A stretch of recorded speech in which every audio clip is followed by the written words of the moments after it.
morning and welcome to Today in LA. My name is Mike Amos, and we're coming to you live from our studios on South Grundy Street in Troy, Alabama, as we get started on the eve of Mother's Day. And I was talking to my good friend here, Steve Camp, this morning, and I said, I go along with what Coach Bryant said a long time ago. He was doing a commercial for South Central Bail, and he said, just while they were working on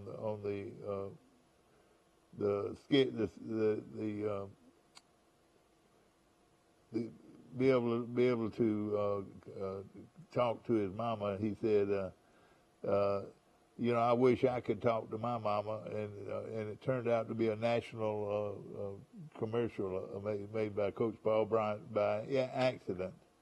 He said, I wish that I could talk to my mama, and he was just doing this off stage, and it turned out to be a national Mother's Day surprise to a lot of mothers out there. Of course, we appreciate Premier Dodge, Chrysler, Jeep, and Ram trucks this morning. And, of course, Jason has got a huge sale going on. If you want to save money on a brand new car or truck or a good-looking used car or truck, go to, and Rice just walked in, go to Premier Dodge, Chrysler, and we'll appreciate all the great things they have done for our community. Remember, nobody beats a Premier deal. Nobody. Bill Rice has just strutted through the halls, and I bet you signed 15. I think I counted 15 autographs before you got to the podium today. That's you you're talking about. But I told the people that wanted to see me after the show. But it's getting sort of almost scary, though. I see different people every day that are showing up, and what they want a cup of coffee, and they're leaving. They're not waiting to watch the show. They just want to get a cup of coffee and leave. And you had to show them away today, didn't you? Yeah, they come in, they get a cup of coffee. We think they're going to watch the show, and then they just wait. Yeah, it's rude. I call it rude. Well, we need to do the show in front of a studio audience like Oprah used to. Yeah, that's right. Steve Camp's the only one that really, that I know is going to hang around, and he's going to hang around. And if he's not hanging around, we don't have a show. That's definitely true. Well, I tell you what, we don't say enough about our good friend Steve Camp. He makes it run every weekday morning, and I hope that you are enjoying it, whether or not you're watching from Dallas, Texas, or Spokane, Washington. And you've probably been to, have you been to Dallas, Texas? I sure have, and I've been to Spokane, Washington. I've been there. How many times have you heard me on this show? This is the man who's been everywhere. Well, Johnny Cash song, I've Been Everywhere, man. I will tell you about it. Johnny Cash is singing about Mike Amos. Oh, no, I haven't been but I've been to Spokane. Someday you ought to sit down with your legal pad that you used to write your columns on and list all the towns and cities that you have been to in your life. I've been quite a few. Like how many? But Spokane. Let me ask you, what states have you not been to? Gosh, I don't know.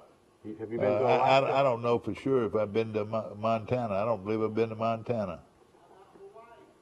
No, I haven't been to Hawaii. I'm not rich like you, Steve. I've never been to Hawaii. Alaska. I don't believe I've ever been to New Hampshire. No, I haven't either. My wife has been to Hawaii. I haven't been even anywhere close to Hawaii, but Hawaii. Hope to get to be there one day. Hawaii is a long way out there. If Troy would not, if Troy would only sign a contract for us to go out there and play, a lot of people. There's at least 7 or 8 teams that go to Hawaii to play every year. Well, Alabama has gone out there before. Yeah. For a bowl game. Remember Hula with Shula? Yeah. Got beat, didn't we? No, I think we won Hula with Shula. Right. Alabama beat USC in the Hula with Shula Bowl. Yeah. But then Alabama, when they were on probation, the athletic director must have felt sorry for the team not being able to go to a bowl. Yeah. And so they scheduled a game with Hawaii. So they went out there for their little bowl game, regular game, and got beat. I remember that, yeah. Ladies and But gentlemen. then Hawaii later came back and played in Tuscaloosa, and Alabama won that one. You know, every day I sit down and hopefully I can have a newspaper or a Troy Messenger or a Montgomery Advertiser or a Dothan Eagle in front of me. Ladies and gentlemen, the city of Brundage lost a real strong member of their community this past week when they lost Lamar Steed. And Lamar Steed ran a tire place there in Brundage for all these years, many years, and now was sort of enjoying the leisures of retirement. And we lost him this week. And I'll tell you this right now, he's one of the strong local people of all time that's ever come through this podium here. He is really, he did so much for his community, so unselfish was he in everything he did. Well said, and I didn't know that. But you know, I knew Lamar pretty well from my work at the Chamber of Commerce and from the Troy/Pike County Citizen, and he was just a class man all the way around. Community leader in Brundage, community leader in Pike County, great businessman.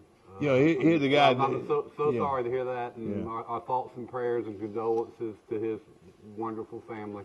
No question about it. And I tell you this, his name will be remembered throughout the annals of all of Brundage, Alabama, as one of the great ones of all time to represent his community in so many ways. Mike Amos, what's going on? This is Forrest.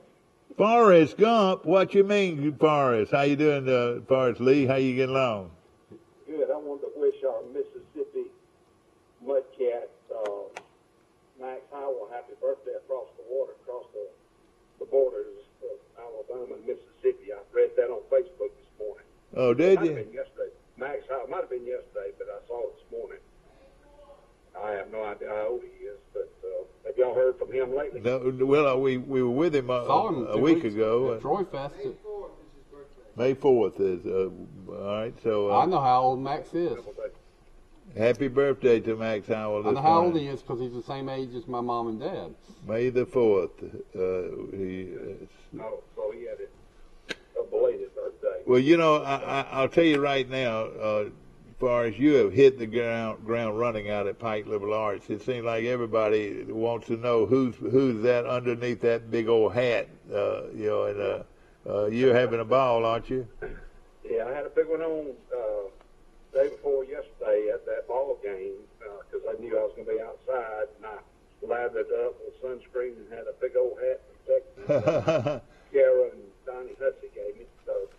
Well, I'll tell you what, it fits you, man. It fits you. It looks like you.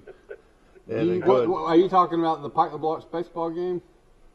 Yeah, I was out there, and one thing about that, Bobby Brown and I graduated high school together. Well, we were in the 11th grade taking Francis Ketchum for algebra, and we were in a tornado warning, and we all had to get our math book and put on top of our heads. That was the protocol back then.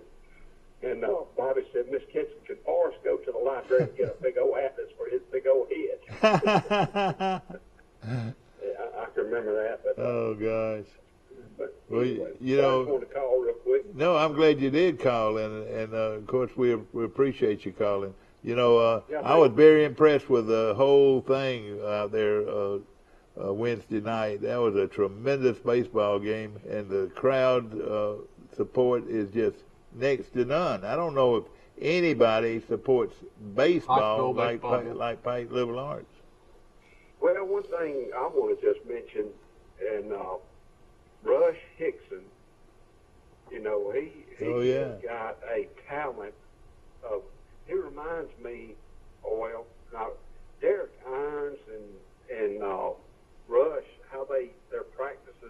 organized, and it's like a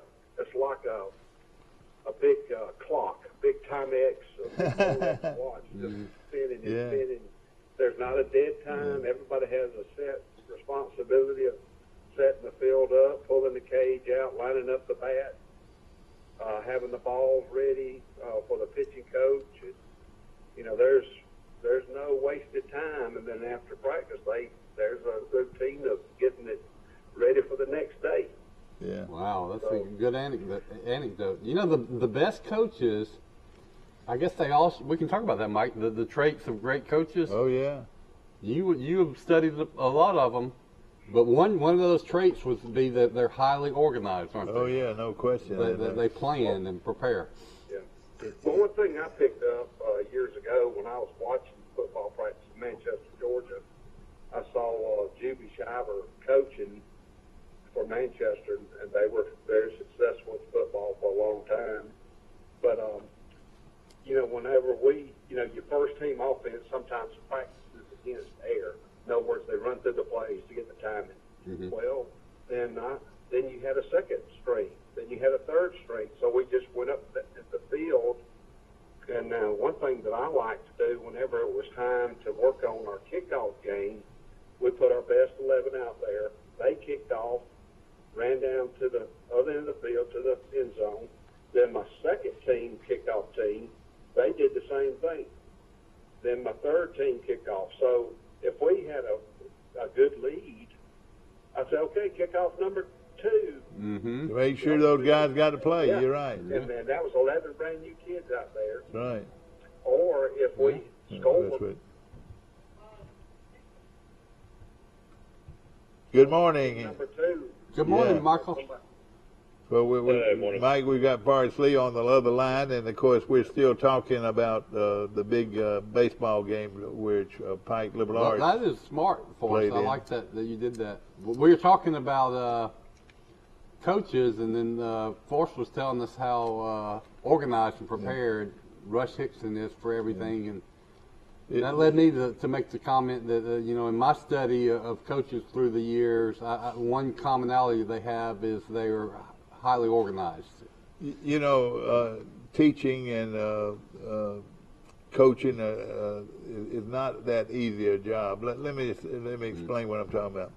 I coached and then I also had to teach a classroom for numerous, probably the first 5 or 6 years of my working career, and I used to marvel at these old lady teachers, that have been teaching for 30 years, how they handle their students. Well, I was one of those guys that if they didn't do right, I would start shouting at them to do right, go to class or turn get your homework in or whatever. And I used to have the hardest time getting these students to do right and do what other teachers wanted them to do.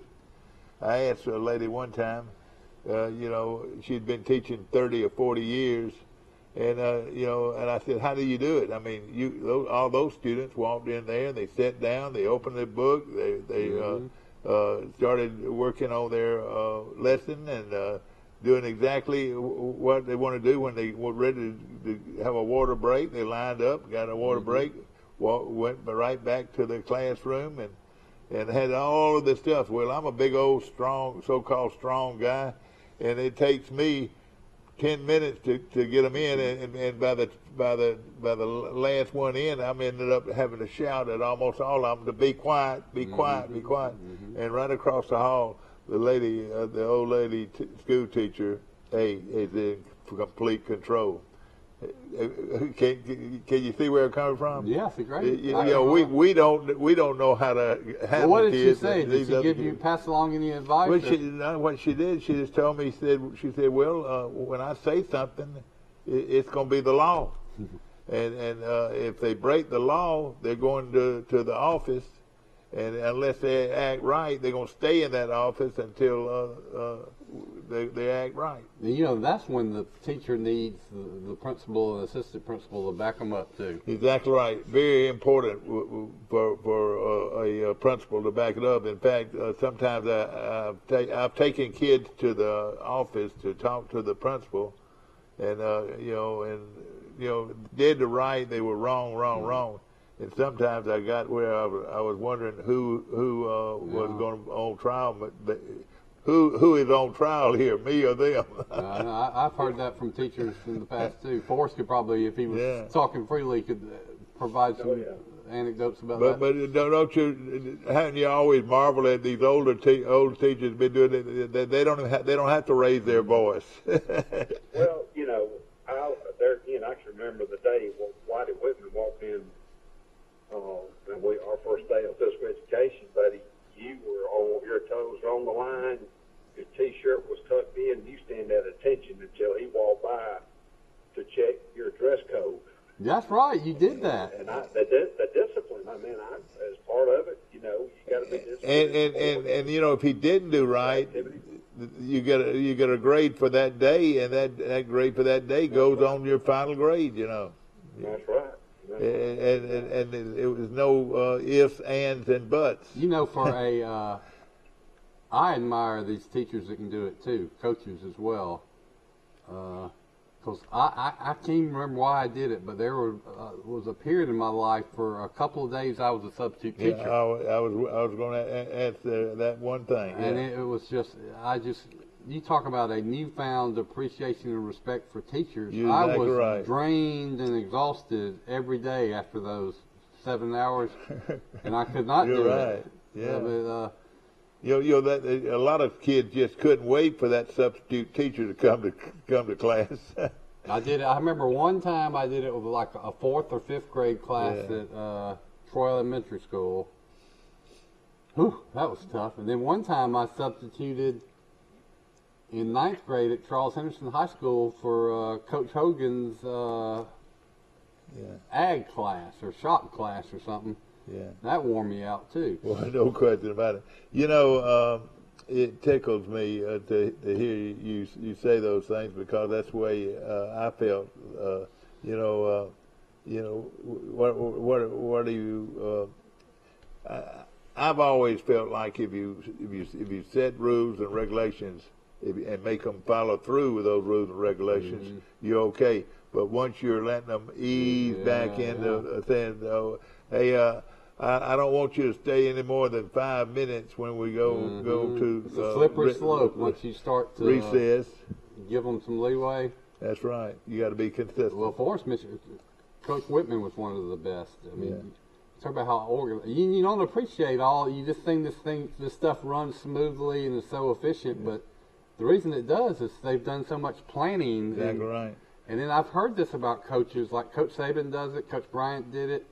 They have every part of practice just mapped out, And do you remember what we were talking about at first about Mama's Day, and Coach Bryant was? You remember he was working on a commercial for South Central Bell. Famous commercial. And that famous commercial turned out to be. He ad-libbed the line. Ad-libbed the line. Said, "I wish I could talk to my mama." Here's the line. He says, "Have you called your mama today?" Was supposed to be the last line of the commercial, right. And then he added, "I sure wish I could call mine." Yeah, exactly right. And I wish I could call mine. Yeah, in basic training, they had us write home like the first day that we were there, and I wrote to Mother several times, because when you're away from the house, it makes you appreciate it a lot more. And this dates back pretty far, and I might get a little emotional sometimes when I talk about my mama, because I love my mama so much. I wish I could talk to my mama, but think back of wherever you're at. I'm going to cross my fingers and remember a story. You go ahead. Think back wherever you're at this morning, and I hope a lot of you are watching us on TV, and when we start talking about mamas, think of that wonderful voice. Michael, come to Donna. Or even more this. Michael, it's time to get up. it's time to get up. You're gonna be late for school. That's it. And that sweet voice. Remember that sweet voice. How do the mothers do all that they do? Oh boy, they do it. And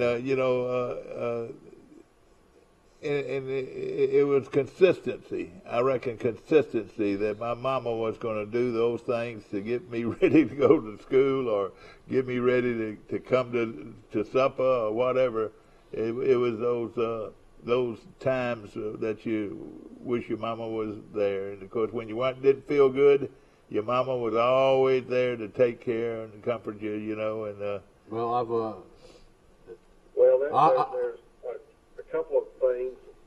You know, your mother, Bonnie. My mother was Bonnie. My grandmother was Polly McLeod, and Mama Lee, Bertha Mae McHenry, and then of course my wife is Jody. That's a mother, a sweet mother, and you know my mother-in-law Shirley Cruz Fowler. You know, I was blessed with mothers in my life. Yeah. Yeah, you were. Anyway, well, listen, I'm going to let y'all go, and y'all have a great week. Well, we appreciate you calling in, and, you know, we wish you what are you going to do? What's going to be the plan? Well, we're heading to Georgia to take care of some family business. Manchester, Georgia. I know you well enough to know the name of the town is Manchester, Georgia. That's right. Heading that way, and then tomorrow I'm with I think they call it the Dead Plant Society. It's a new gardening group that will meet at Pike Labar's in the morning at 9 to about 11:30. You got several guest speakers, and they've asked me to talk a little bit about gardening, and they're going to look at our raised bed garden that we have at Pike Labar's. We've got 17 plots, and then I'm going to tidy up. And Brock Snyder, we're going to his celebration. That's Bart Stephanie's son. He has graduated from Faulkner University, and we're having a little gathering for him at Stephanie and Bart's house tonight. And well, wonderful. Church Sunday, and just have a great weekend. That's what we're looking to do. Years ago, you know, I always thought it was tradition that you have the white flower or the red flower. That you, you know, you come out for Mother's Day? Yeah, Mother's Day, yeah. Well, you know, it was always. I just always remember they gave the oldest user in church a flower. That's right. Yeah, that's exactly right. That's tradition. Our tradition with all churches around, I would think. All right, Rice, do you remember what you were going to say? Yep. Y'all have a good day. Thank you. All right. I've read this somewhere or heard it. Maybe it was in a movie. That what is the last words when somebody has died or is dying on the battlefield or anywhere? Whether it's for many of these people, what are the last words they say? It was a good life. They ask for their mama. Yeah, they say mama, mama. I mean, they're 22, 18, 25-year-old. I mean, that is the thing that is the most powerful. That's what they want. That's what's at that worst time in their life. I mean, that's the person they think of. There's a reason for that. And the other one that they always remember is Jesus. Yeah. You know, and he gives us comfort at the time of death. And of course, right, you know, we all have a lot to be thankful for, and you know, and having good mamas and good grandmothers and people that that led by example. You know, that was what my mother did. You know, hey, on Sunday morning it wasn't always easy for me to wake up, but hey, I knew that was one thing I was going to do, is going to get up and go to Sunday school. You know, I think about I had great grandparents too, like everybody here watching probably, and but it was a tradition. We ate at my grandmother Lucy Rice's house on Sunday, just about every Sunday for Sunday dinner, and I just can't imagine all the work. Now that I think back, all the work she did to prepare those. I mean, I should have known. I would sit out there on her little screen porch or glass porch where she would be shelling the peas, you know. Fresh peas. that would take her how long to do that? Yeah, I know it exactly. Fresh peas. And that was just one of 7 things we were going to have. Yeah, exactly. And boy, we had some wonderful meals, and those hot cornbread muffins, and those wonderful chocolate pie with meringue on it, and of course those. All I did was I just sat down and enjoyed it, and, and tried to be clever when we had conversations. But that's another thing you did that you didn't think about. You had conversations with everybody. Yeah. That doesn't take place like it used to. That's right. Where you talk to your brothers and grandmother and parents. We have lost the values, a lot of the values that our mothers taught us. And one of the things was on Sunday you're at the table ready to eat, and your daddy gives thanks, and that's right. and everybody is obedient. Everybody passed the peas and the cornbred and the tea. Please pass the butter beans, and put your napkin in your lap, and and that good old listen to this, that good old potato salad that's still warm. You know what I'm talking about? That potato salad that's still warm when you put it on your plate. I love that warm. You don't see that much with potato salad much anymore. You're totally right. And good potato salad is mighty good. And they have it at Red's. I saw you last time I was at Red's. You were there. Oh yeah, no question about it. That's probably where I'll eat this. Gosh, you remember the story we talked about yesterday? Martin's, an iconic restaurant in Montgomery, famous for their fried chicken and meat and threes, famous for Sunday dinner. Yeah. Might be closed on Mother's Day because they allegedly didn't pay their sales tax, and the city has shut them down. Yeah. I hate to even mention that this morning because those are good friends of mine. I've eaten at Martin's many times. Need to find out how your daughter's doing in France. I wonder how. I know it. Anybody heard from her? My daughter Camille, and some of her yuppie friends. That's what I'm gonna call them. That's one of these girl trips. You always talk about I live in a yuppie place. She lives in a real yuppie place. Her and some of her yuppie friends. I think it was 20 of them, wasn't it? 20 of them on the trip. 20 girls from Mount Brooks. I knew it was real yuppie when they were taking their own bus to Birmingham to the Atlanta airport. Yeah, exactly. They were being spoiled, I promise you. That reminds me of hanging out with my brother Rush and his Montgomery Country Club crowd. When they do something, a trip like that, they do it right. And then I've been on several football trips. Yeah. Man, they do that right. Yeah. They either get a bus or they get an RV or some kind of RV. They get a driver. Yeah. They get a bartender. They get their music, and they get a parking place, and it's just a nonstop party right to the front door of the stadium. And of course, one of the guys that you see almost all the time around that crowd is Longshore. Is that right? He's in that crowd. And he was born with a silver spoon in his mouth. When you say that, how many people have you ever quoted saying that to? You were born with a silver spoon in your mouth. Yeah, a lot of people were. But then the rest part of that good saying is, he was. What is it? He was born on third base, and he thinks he hit a triple, but he did not hit a triple. Well, that was just the good fortune. Yeah. Of there's a lot of people in the world like that too. Yeah, that's exactly right. And I cut up with different people, and I say, well, coming to bat is number 33. Bojangles, and there goes the final gun. A lot of them wish they would. I thought you determined well if somebody grew up in a brick house or a block house. Yeah, that's right. I've always said that. If you were, and all of you out there, you folks that were born and raised in a brick house, y'all are rich. Y'all are rich.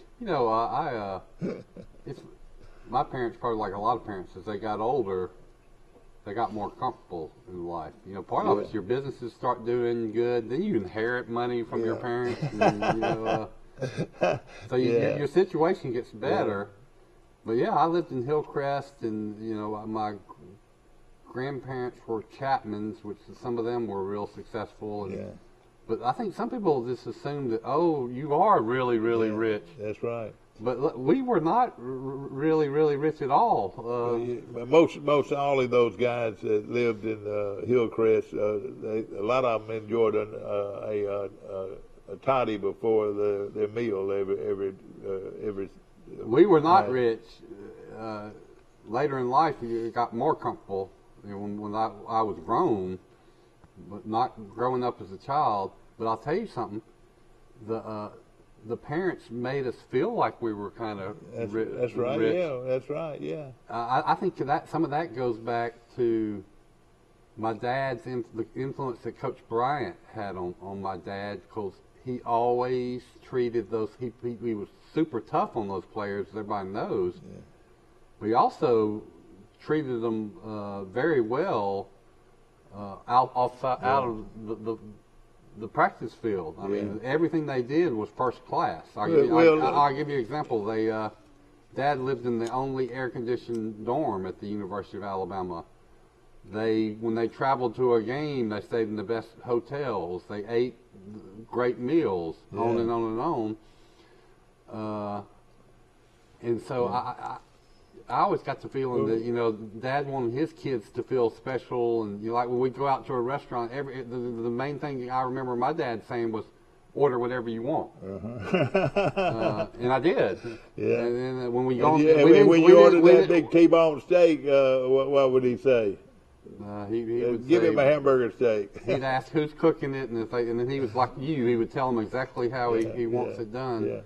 Well, I'll say this: most of the kids that grew up in Hillcrest, every Saturday night, their daddy was out grilling steaks. Grilling steaks for the weekend, and maybe having a little bit of beer or cocktail for maybe a glass of wine with the meal, and you know what my mom said is that y'all lived like rich folks. Well, we had steaks all the time, and that is, you don't do that anymore. You know, I didn't even know what a real steak was until I married my wife, in my wife's house, and Roy Crow. I don't know if anybody anywhere ate any better than Roy Crow, my father-in-law. And I tell you, you could tell when he started having a lot of confidence in me was when he would say, "Mike, you cook us some steaks tonight." And of course this was from the day that my wife and I started dating until all those great steaks that I had at his house over the years. Mm-hmm. We didn't go on many vacations, as I remember, formal vacations, like we just went to Disney World. But, you know, when we did go on one, we stayed at the best hotels and ate at the best restaurants. And I swear, I just grew up feeling, although I wasn't rich, I was middle class like everybody else. I grew up in a way feeling like I was rich. Well, and of course, what you did, whether or not you could afford it or not, you would put that away. Never wouldn't worry about that until later. What something costs. Who knows what was going on behind the scenes when you're how they paid for things. I'm wondering every time we start talking about this, what my good friend Nick would say about those things. And of course, he was raised in downtown New York City, and or Philadelphia, I should say. He was not a Philadelphia guy, but he was a Brooklyn. He was actually lived in Brooklyn, and it just think. I cut up with him. I said there was spaghetti and there was also red wine at your table every time you sat down. God, think about the culture shock he experienced. But up north, when he arrived at what was it then, Troy State Teachers College or Troy Normal School in 1960s sometime. Didn't know a soul down here, and came down here and never left. What a story! Yeah. And in fact, one of the great citizens of our community, Nick Severa, one of my dear friends, and how did he end up? I think about him almost every morning when we're on this show. you know, you think about how people make a difference in towns, and then everybody's got their own story, and you say, how did they end up here? Yeah. Dad wrote two good books about the history of Troy, but the main point I take away from his history books is the most influential event in the history of Troy's history was the railroad coming through Troy. Yep. Think of all the people that would never have arrived in Troy or started business in Troy if that railroad had not first been here. That's right. You know, can you believe this? And the guy that brought it to Troy, his name's Urban Jones. He's a great grandfather of me. He, on the Chapman side. Yeah. He went broke doing it, but he Yeah. What if he hadn't done it? If you think about it, you came from a well known family. The most time were Chapmans. Like Well, your my mama was a Chapman. my mom was a Chapman, Yeah. and that's an interesting family. What do you think about that? You I had, know it. You're Corley right. Chapman, who was president of Troy Bank and Trust. Everybody knows Brother Chapman, that was his son. He's Corley Jr. He was, yeah. Uncle exactly. Bill Chapman was the daddy of your good friend Sybil. Sybil, and of course, Super successful and kind man. Yeah, sure Uncle was. Dan, and then my grandfather Hickey Chapman, who owned Chapman Oil Company, which was a gasoline distributorship that did well. But you say those Chapmans, wow, were they born with a silver spoon in their mouth? They were not born. They worked hard, I'm sure. Well, their father died when they were small children, and their grandmother raised 5 kids all by herself. I don't know how the heck she did it. I was wondering now, what was the name on the other side? The Chapmans, and then I wonder what it was. Mama Ethel that lived on West Walnut Street. I vaguely remember. Was she a Chapman? Well, she married a Chapman. All right, okay. And then they lived in Birmingham, I think, and her husband died. I don't know how the heck they ended up in Troy, but it was 4 Chapman brothers, and they had a sister too, who I never saw much. Yeah. So she raised 5 kids all by herself. Well, And, we know how the Collies got here. They got here by way of the Alabama Baptist Children's Home, and it came from. They came from. They came from little town. They came from Evergreen. Came from Evergreen, and you look at. Talk about one of the most historic events in Troy's history was who did that? Somebody made the decision. We're going to close it in Evergreen, and we're going to move it. They could have moved it anywhere, Mike. And we're going to build cottages for the kids to live in. Where'd they move it? They moved it to Troy. Yeah. The main orphanage children's home for the whole Alabama Baptist Association. Yeah. That was. It's ironic, and some people that know me know that I'm always interested in who did what and so forth. So I stopped by the Troy, excellent Troy Public Library yesterday. Spent over an hour in there looking at yearbooks. Oh, yeah. Old yearbooks, and I was doing that yesterday. And something that I noticed more than anything. Listen What to this. yearbook? The Charles Henderson? Yeah, Charles Henderson. Yeah. Well, and I looked at several old yearbooks, but this one I was looking at. Listen to this, and I counted them with my little hand right here. The Charles Henderson High School marching band in 1983 had with Mr. Beasley as the director, had 153 members of the marching band. Mm-hmm. That's a big band. That wasn't 83 because I was. That was Pascal Ward was the director. All right, well, maybe probably before then. Well, Pascal was a great one. Who was that band director that before Pascal? It was the guy that went to Enterprise and did a great job. Right, well, but go ahead. Anyway, your point's well made. Is that band was huge. Well, let me just say this: the Nettles was the one that went to. From Charles Henderson to Andalusia with his band, made a great band over in Andalusia. But what I'm saying is, why not try to bring back a strong marching band?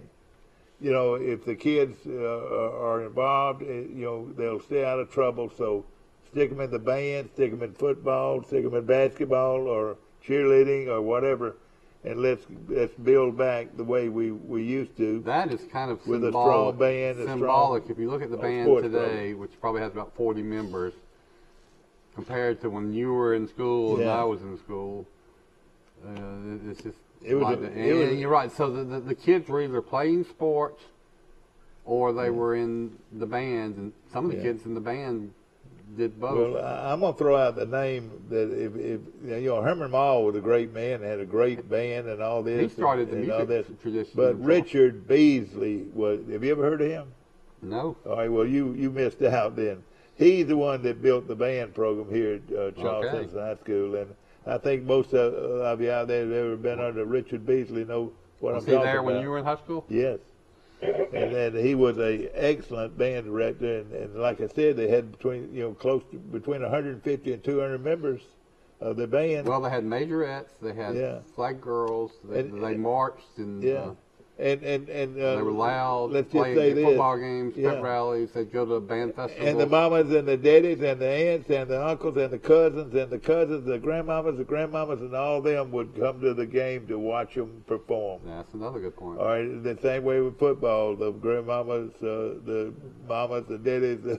Is that right, One thing they had is they had band class, and they would practice their instruments during the day. Yeah. And I've heard that the one reason is they don't have a dedicated band class anymore. They don't. Oh, I would. That's surprising. Because something to do with block scheduling, or I don't know, but they need to get it back. But what I'm saying, when I would go to football in sixth period, which was a cool thing too, that you had. Yeah. It was it wasn't PE. It was football training year round. But I would walk right by the band room, and there would be there were more people going in the band, my friends going in the band room than the football locker room. But what I'm saying, participation, it brought out participation with all the band people and the athletic people and all that, and it made for a great environment. Band program, yearbook staff. They don't even have a high school newspaper anymore. I don't even know if they even have a yearbook anymore. Debate? Do they have debate? Man, when I was in high school, the debate program was one of the best. How about Key Club? I noticed the Key Club that I was looking at yesterday had about 50 members of the Key Club. That was the big thing. If you could be a member of the Key Club, you were big time. You're right. Yeah. It's good. But it remains to be seen the way we're going to go. But it would tickle me to see all those groups that we mentioned to try to come back and make. If I was superintendent, I would do exactly what you said. I would try to get the band program going good. I'd get a journalism program going again, a debate program going again. All the sports programs. You and I was the sports director for the sports guy for the Trojan Myth. Yeah, I was too.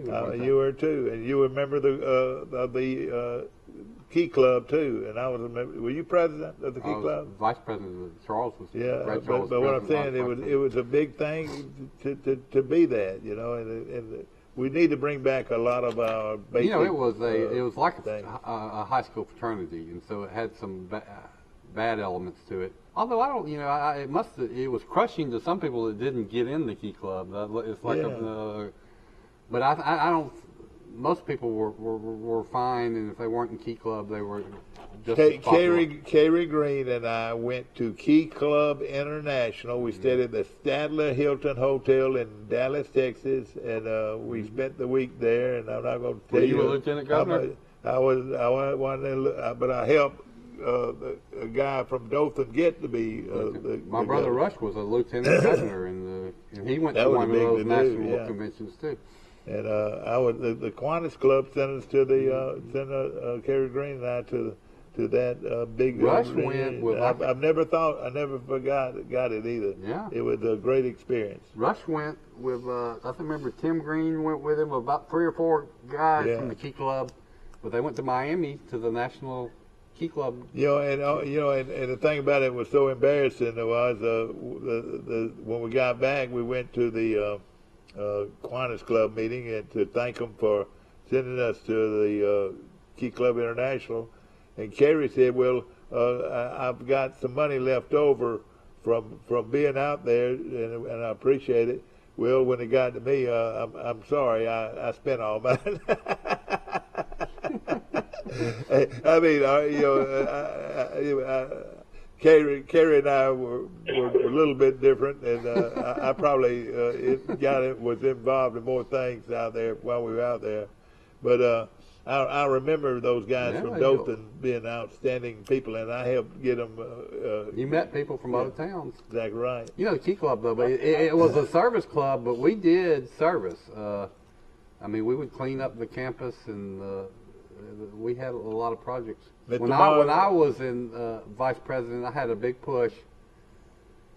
I remembered from being a kid in Opelika where the Key Club was a big deal. The Key Club had a school calendar, which was the Key Club Little Sisters. You also had Little Sisters, are really the cutest girls in town is what it was.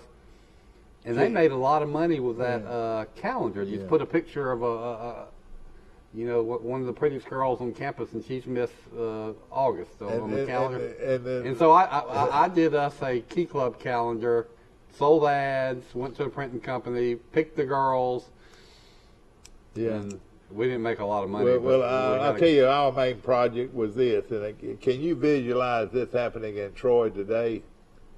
They gave us a big old bucket, and we went to the intersections, the main intersection out here on the bypass, and we carried the kettle, and we would go up to the cars and stop the cars now, and they put their money in the kettle. It was for either the March of Dimes or something, but we did that. And can you visualize you stopping all the traffic out on the bypass? And most of the time we didn't put the money in the pail until they were stopped at the red light. But can you visualize with all that traffic that somebody would do that? I can remember.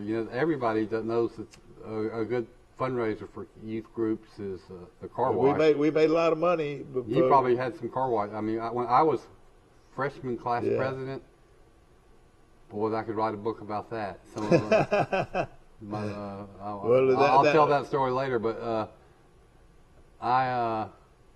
we had to raise money for the homecoming float or exhibit, and so we had a car wash, and had it at the Troy Bank and Trust branch on George Wallace and Highway 231. And then that did great. Good job, Bill. But the key to it was just finding the cutest girls in our class in the short pants, get them with their sign to go out there and say, car wash. Yeah, you're right. You're right. Congratulations to Sheila Jackson. She's featured in the Color Purple, the Color Purple musical, May 6th through the 22nd, live at the Byers Theater at Sandy Springs, Georgia. It's performing arts, and Jackson has a role in that play. So congratulations to her, and that's a great opportunity for people to hear a person sing that is just the best voice for any town in the country is Sheila Jackson. She's a classmate of mine, Charles Henderson class of 1983. She's one of the best singers anybody's ever heard. But you know what? We had some other people that had beautiful singing voices. For example, Kara Lott was in my class, and she teaches music to this day and had a wonderful singing voice. Well, yeah. Oh, okay. I was trying to talk. Yeah, go ahead. Oh, well, I mean, I've been trying to talk. I mean, I can't. For some reason, I haven't been able to get a word in. I don't know. Maybe that might be our fault. I'm sorry. Well, what's going on with you? No, I mean, I was trying to mention something. I want to find out about unauthorized biography that this writer is coming out with, Bryce, this Alan Shitnuck's biography about Mickelson. And how in the world can this be like slander charges? Now it's come out, headlines on ESPN, Phil Mickelson from 2010 to 2014 lost over $40 million in gambling rates. Oh, boy. Allegedly. So now, I know allegedly, but $40 million. Yeah. Isn't it amazing? In 2014, I mean, this guy now is saying that he wouldn't pay his old caddy, Bones Mackay, who now is Justin Thomas's caddy. I mean, this guy right here, man, I mean, Mickelson ought to get a lawyer. I feel like this guy's trying to destroy his life. Yeah. Well, you know, I'm sure that it couldn't have hurt him. I mean, it couldn't have helped him any, I'll tell you that. What is his stance, though? I mean, how can you on the record? I know. I mean, how did he get? Why did Phil Mickelson talk to this guy? I know, but if it's unauthorized, that means that it's not in the backing of Mickelson. Mickelson, you know, is not. Well, it wouldn't be. Is it called an autobiography? It wouldn't. It's called a biography. He did an unauthorized. Yeah. He did a biography that the person that he's writing about did not approve of, which happens all the time. Nick Saban came out in an interview several years ago because a guy was writing an unauthorized biography about him, and Saban was furious. He went in the press conferences and said, "Don't buy this guy's book. I didn't give this guy any of this information. If I want to write a book one day, I'll blankety blank my own book." Is what he said. Yeah. So I'm just kind of shocked that he has to take this and just like run with it. Yeah, there's a story behind the story here. You're right that we don't. I mean, this is a guy that, who was it, you or somebody said that some people are speculating if he's a plant designed to kill this Saudi Arabian Golf League by ruining the reputation of Phil Mickelson, who was one of the big backers of it. I tell you what, if you're talking losing $40 million, though, I mean, some people gamble. I tell you what, the highest numbers I've ever heard in my life. He is ruining his reputation. Well, I knew he was a gambler. I mean, that's come out before. Yeah, and a big gambler. But $40 million, like you say, in 4 years. That's. We need amazing. To stop right here and go to a commercial. We'll be right back.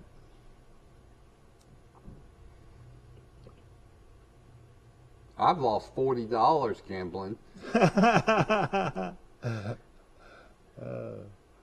I lost. Hey, Jim Jackson, Bill Jackson Ford here in Troy, Alabama, where not only can you get the best price on a new Ford, but we can also get you exactly what you're looking for. We all know inventories are low right now, but don't settle for something you don't love. Come by Bill Jackson Ford in Troy, Alabama, and let us walk you through the retail order process and get you exactly what you're looking for. So come see us at Bill Jackson Ford in Troy, Alabama, where you too can experience the Jackson satisfaction. It's Ford Truck Month. America, you know what to do. Now's the time to get after the best deals on Ford F-Series, America's best-selling trucks, 45 years straight. Also, great offers on Ford Ranger and the new Ford Maverick. Ford Truck Month is here, so let's get after it. Get 0 for 60 plus up to $1,000 bonus cash plus a no-charge 3-year Ford Protect Premium Maintenance Plan on F-150. The all-new Troy Regional Women's Diagnostic Center brings all of the latest and advanced 3D mammography and breast ultrasound services to the Troy area in our all-new outpatient facility. Dr. Lauren Thorington, along with our team of certified breast specialists, read your mammograms, which are performed by our registered radiologic technologists, bringing the best in women's health care to the Troy area. Troy Regional Women's Diagnostic Center.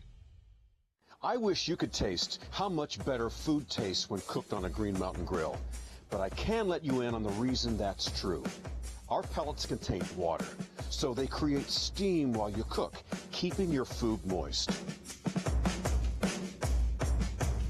Does a gas or charcoal grill do that? I think not. see us at Southern Grill and Patio just off the square in Troy. Hey, Jim Jackson with Bill Jackson Chevrolet Buick GMC right here in Troy, Alabama, and we've got some exciting news for you. After a 2-year suspension, GM has now reintroduced the sold order process on the redesigned GMC Sierra 1500 and Chevrolet Silverado 1500. So come in and order yours today and not have to wait 6 months to get exactly what you want. So come see us at Bill Jackson Chevrolet Buick GMC in Troy, where you too can experience the Jackson satisfaction. So that was completely futile. All the lockdowns. Back to our show, ladies and gentlemen, brought to you by Sister's Restaurant, one of the great places to eat in America, ladies and gentlemen, for lunch today. Sister's Restaurant's the place to go. Also, Bill Jackson Chevrolet, Bill Jackson Ford, located right here in Troy, Alabama, and we appreciate them being one of our sponsors. And Bill Rice, First Citizen Bank of Luverne, one of the strong local banks in Alabama, and of course William Petrie and Steve Sanders and my good friends for a long time, and they're excellent bankers in their own right. Of course, we appreciate SARA, the Southeastern Alabama Rural Health Association, located right here in Troy, and we're so fortunate to have SARA. They serve many counties, and I've got lots of friends that work out there. They do a great job. Let me say something in regard to Mickelson. Michael Jordan's net worth is $2.2 billion in 2022. Michael Jordan, basketball guru. According to that article, yeah, right there. All right. Mickelson is the 19th number 19th on the poll that of rich athletes, and so Mickelson is 19th, and his net worth is probably about 400. What did we say the other day? Or something. Yeah. So if he lost 40 million, he ought to still be okay. Yeah.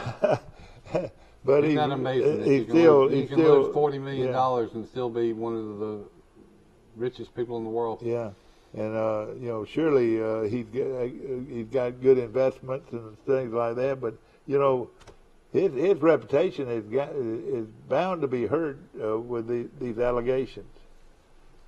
Well, the problem is he's sitting back and he's not talking to the media. He's gone just totally, I guess, just disappeared. Yeah. And this guy was just like ripping the pieces. Yeah. That makes you wonder. Normally if you're innocent, you come out and say it. But if you don't want to take any questions, you might have something to hide, or you don't. Well, let me tell you, about Mickelson being the 19th or 19th on the poll of the richest athletes in the world. Tiger Woods is 5th. Now listen to this one, really surprising. Magic Johnson is 9th on that list. And Roger Staubach is 11th on that list, the former Navy and Dallas Cowboy quarterback. Where did he make that kind of money, Michael? Well, he's 11th on the all-time list. I think he had a big real estate, owned a lot of property. Well, he's a real estate developer in Dallas. He's done ultra successful, yeah. LeBron James is 13th. And David Beckham, the soccer player, is 14th. And Greg Norman now is ahead of Jack Nicklaus. Nicklaus is 18th, and then Phil Mickelson is 19th on the list of the richest athletes in the world. Mike Amos is with us from Great Beach. I'm looking at top players for the 2022 that could enter the draft next year. And Alabama in the NFL draft next year could have 6 to 7 guys go in the first round. Well, a bunch of those are transfers too, aren't they? Yeah. Of course, Alabama. Real estate. Staubach earned all of his money with real estate, but isn't that amazing? Yeah, that's the metric I use to determine whether you're going to have a real national championship contender. I look at the people that are going to be drafted on your team, and then the first or second round picks. And like you say, Alabama once again has a ton of them. Yeah, but all these experts reporters there are saying they got Bryce Young and Anderson going 2 and 3. Who in the hell is going number 1? That's a good question. Yeah, Will Anderson's I going mean, to. seriously, who else can y'all think out there right now would be ahead of those guys? The Ohio State quarterback? I don't know, maybe so. But Yeah, maybe you're right. yeah. That might be the one. Mike, tell us about what's going on in the portal right now. It's Alabama, Auburn picked up any Alabama players. lost another player. They're picking up.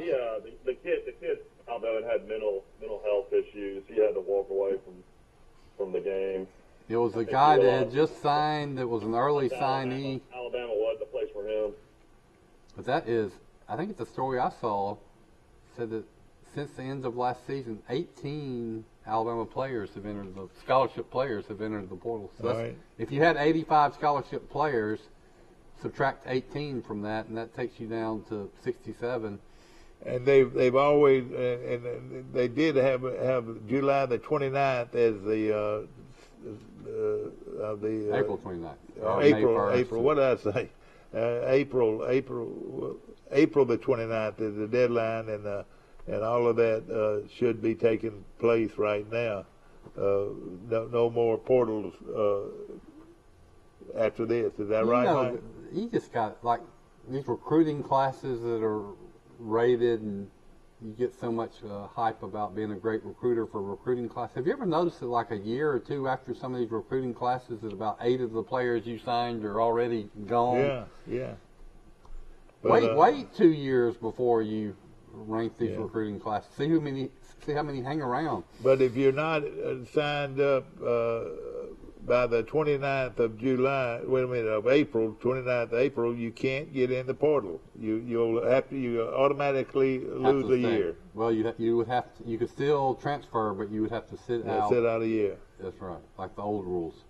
Louisville coach Scott Satterfield is upset at the University of Alabama. He thinks some tampering was involved as Alabama got their star wide receiver Tyler Harold to transfer from Louisville to Alabama. Coach Satterfield, though, says he cannot prove it. He thinks outside sources got Tyler Harold to Alabama and to leave Louisville. All right, well, let me ask you this real quick. Does Alabama have the wide receivers to win a national championship? They do now. All right. Tell me why they do now.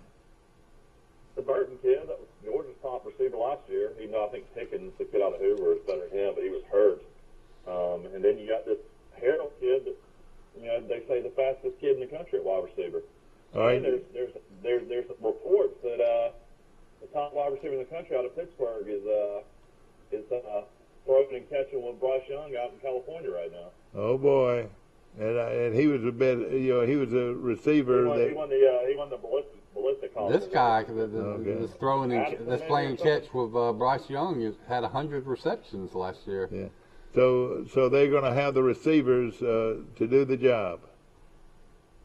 They need they could use a good receiving tight end, and I think somebody from Utah that's supposed to be really good is actually looking at Alabama. Alabama has so many scholarships. Just like Raj said, what is it, 17, 18 guys that have left the program? Alabama's got needs they got to fill. Yeah, they got plenty of scholarship room to get more transfer. It's like free agency, except that you don't have to pay them, and you'll soon have. Well, it's already happened last year. You got almost rosters that are completely built with transfers. Yeah. Okay. Just like some teams are completely built with free agents in the pro.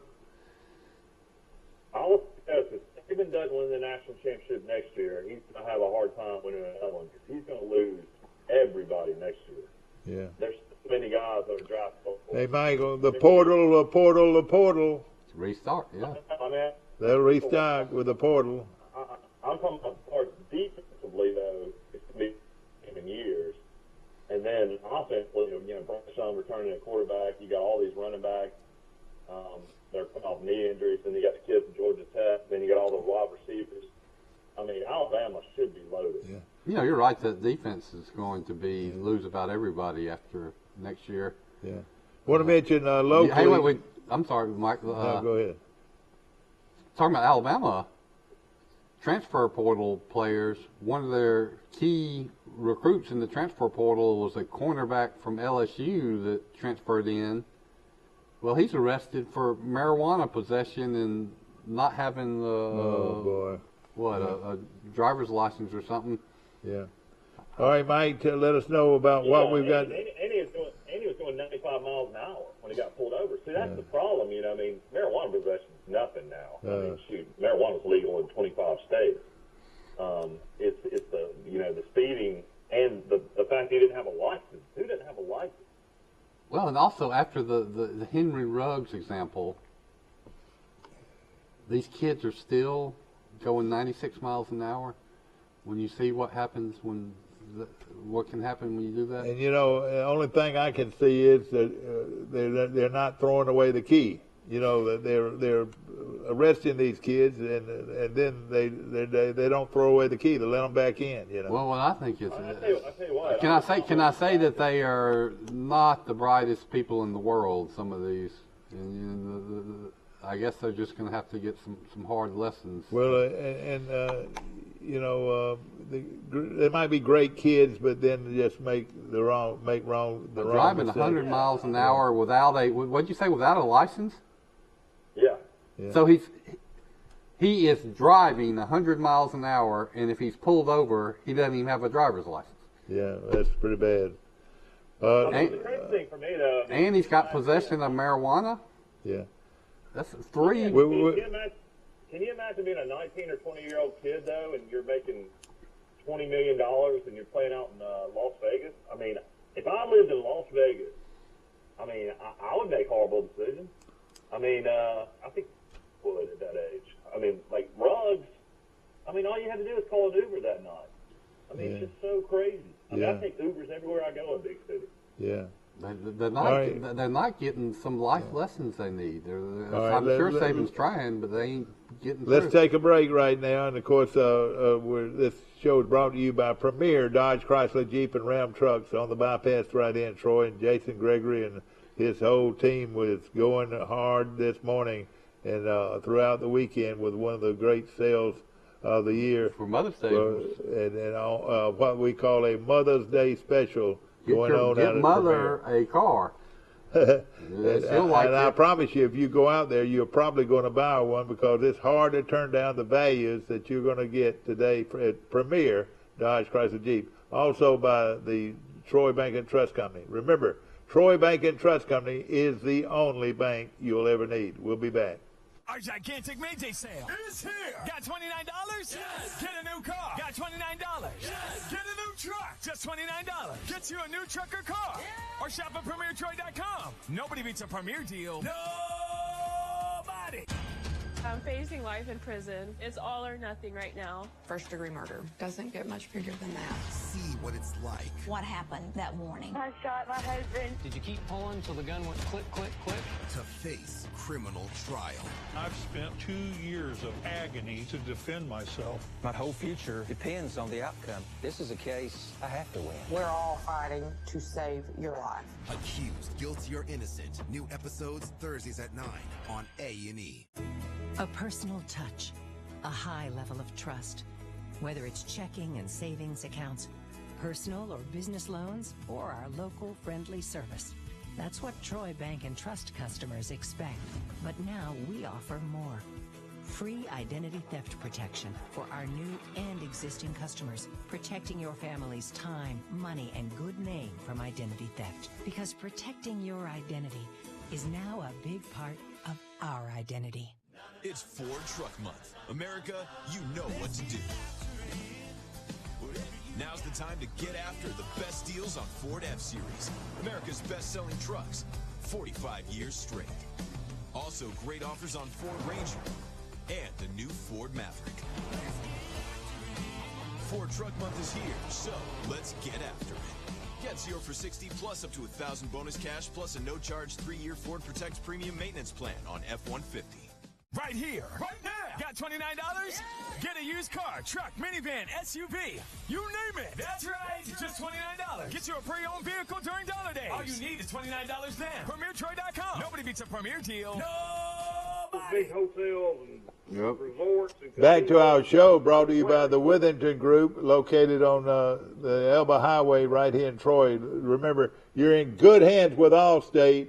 Perry Green is your Allstate agent with the Withington Group. Also, our good friends at Max Federal Credit Union, one of the outstanding lenders in the country, and we appreciate them very much. Also, Oakview Manor Healthcare Center in Ozark, Alabama. You know a lot about that, don't you, Will? Yeah, Bob Fuquay and Mikey Walden started that. Mikey Walden from the I know Mikey Walden. Yeah. Yep. But P.S. Falk Furniture. Yeah, I tell you what, they do a great job. You're talking about for Mother's Day, I could go over there and get Mom some furniture for the house, some cool furniture. Mikey gets furniture from all over the world, doesn't he? Yeah, Andy. I mean, other stuff you see on 30A. I know Andy sells a lot to a lot of these people down here. They're buying and remodeling new homes, a lot of driftwood, teakwood, furniture. Michael, did y'all survive that storm about an hour and a half ago? How bad was it? Yeah, it's not bad. It's not I mean, this is horrible. I mean, this is horrible. You know, it rained hard here, but it didn't rain that hard here in Troy. It didn't seem like it. There's a bubble of a grain where I live, so we never get the horrible weather like most of it. But I'm supposed to play golf with Gino in the Emerald Coast Tour at 12 o'clock at Bay Point, Panama City, and I don't think it's going to happen. I think the weather. Well, did Bay Point did they get a? I'll tell you what, if you're in Destin, you got to drive to Bay Point. That's about an hour drive at least. Oh yeah, it is. It is. Well, but I didn't have my beach house this week, so I'm over here. Yeah. Well, you went to another beach. You have your beach house, so you said, "Well, I'll just go to Destin." Yeah. Will Matthews, of course, with the Matthews Law Firm located in Ozark, Alabama. Been doing business for, 60, 70 years. How long? 66 years. 66 years. I love hearing stories about your father. We're now the oldest family-owned business in Ozark, Alabama. Isn't that amazing? Oldest family business. And a family of lawyers. Your dad's a lawyer. You're a lawyer. Your brother Warren, that I was fraternity brothers with, is a great lawyer. Will, I heard you on. Will, I heard you on. Golly. I heard you on that other talk show the other day. Will, how'd you get involved in that? Which one was it? One with Longshore. Oh, Longshore and my brother are best friends. Yeah, I know it. And, but y'all got in a conversation, and it was real good. I enjoyed it. Longshore always wants to hear about my master's trip. Yeah. Well, you're you and John are a good match. You ought to go on his show more often. Let me tell you something about Will, though. Will's what? You 6'3", aren't you? 6'3"? Yes. But his brother is 6'5" and weighs about 325, doesn't he? No, he don't weigh that much. No, he's not. He's not that big anymore. He used to be pretty big. Yeah, but he probably still weighs 250. Probably. He's a big guy, isn't he? Yeah. He's a big guy. Can he hit a golf ball like you? He has never beaten me in golf. Never. Why is that? Why is that? He's had me 4 or 5 strokes down at the turn, and I come back and beat him every time. I didn't even know that Warren is a good golfer. He's a real good golfer. Yeah. He was a good. He jokes when he plays with me. You know, another one of those boys in there is a Rice boy that's friends with all of them. Did you know that? No. Oh yeah. Well, in my pledge class at Sigma News were John Longshore, Warren Matthews, Bill Rice, Mason Rogers. You know who Mason Rogers' daddy was? When I was in college. Roy Rogers. Y'all see if y'all can top this. His daddy was only the U.S. ambassador to France. So wow. that was. But your brother, he runs with the same circle. But Rush Rice, my brother, who's an investment banker in Montgomery, and John Longshore are good buddies. And I would think that Will's brother would be right in there with him. Isn't he? Well, Will's brother lives in Greenville, so he doesn't hang out at the Montgomery Country Club like Rush and John do. Yeah. Well, Barry McKnight does the show from Troy every day, doesn't he? Yeah, that's right. Yeah. Can't even tell. It seems like they're in the same studio, doesn't it? But Barry's doing it from Troy. Now, I'll tell you something about Warren now.